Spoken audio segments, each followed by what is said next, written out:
हैं कारक। कारक जो शब्द संज्ञा और सर्वनाम का क्रिया तथा वाक्य के दूसरे शब्दों के साथ उसके संबंध बताते हैं उसे कारक कहते हैं। कारक के 8 भेद होते हैं, जैसे कर्ता ने, कारक की ये विभक्तियां हैं।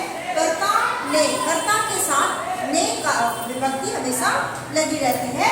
और कर्ता यानी कि काम को करने वाला, तो काम को करने वाला कर्ता के साथ हमेशा ने विभक्ति प्रयोग की जाती है। जैसे यहाँ अमय ने खाना खाया, राम ने रावण को मारा। ठीक है। दूसरा है कर्म कारक। कर्म कारक हमेशा उसकी विभक्ति को होती है। और जैसे माँ बच्चों को बुला रही है, यहाँ पर कर्म यानी कि हम बोलेंगे किसे बुला रही है, बच्चों को बुला रही है। यहाँ कर्म बच्चों है, इसलिए बच्चों के बाद को शब्द का इस्तेमाल होता है। दूसरा है हमारा, तीसरा है करण कारक। करण कारक यानी कि किसी हम काम किस चीज से कर रहे हैं वो बताता है, और उसके लिए हमें किस विभक्ति की प्रयोग करते हैं, से या के द्वारा। जैसे यहाँ पुलिस ने चोर को डंडे से मारा, तो यहाँ मारने का काम किससे हो रहा है, डंडे से हो रहा है। चौथा है संप्रदान कारक। संप्रदान कारक उसकी विभक्ति है के लिए।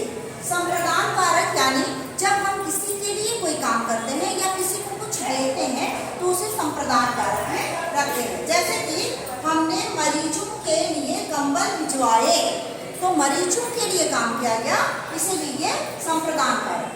अपादान कारक। अपादान कारक का अर्थ है अलगाव, यानी किसी चीज से अलग होना। यह हमें अलगाव बताता है।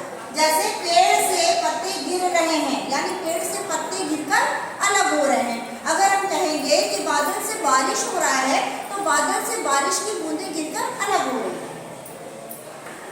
पांचवा है संबंध कारक। संबंध का अर्थ था का, के, की, रा, रे, री, ना, रे, नी, इसकी विभक्तियां हैं। जैसे उसने कपड़े की दुकान खोली है, ये जो है दो वस्तुओं के बीच में संबंध बताता है। जैसे कि कपड़े और दुकान के बीच में ये संबंध को दर्शा रहा है। उसके बाद आता है अधिकरण कारक। अधिकरण कारक यानी कि ये हमारे आधार को निश्चित करता है कि कोई भी चीज किस आधार पर हो रहा है, अर्थात इसकी जो विभक्ति है वो है में पर। वह घर में सो रहा है, यानी कि वह कहाँ सो रहा है, घर में सो रहा है, यानी उसका आधार घर है। जैसे अगर हम कहेंगे कि दीवार पर घड़ी है, तो घड़ी का आधार क्या है, दीवार है। ठीक है।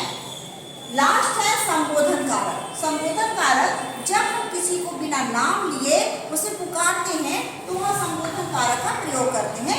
उसकी विभक्ति है हे, हो, अरे। जैसे यहाँ है हे भाई जरा इधर तो आना।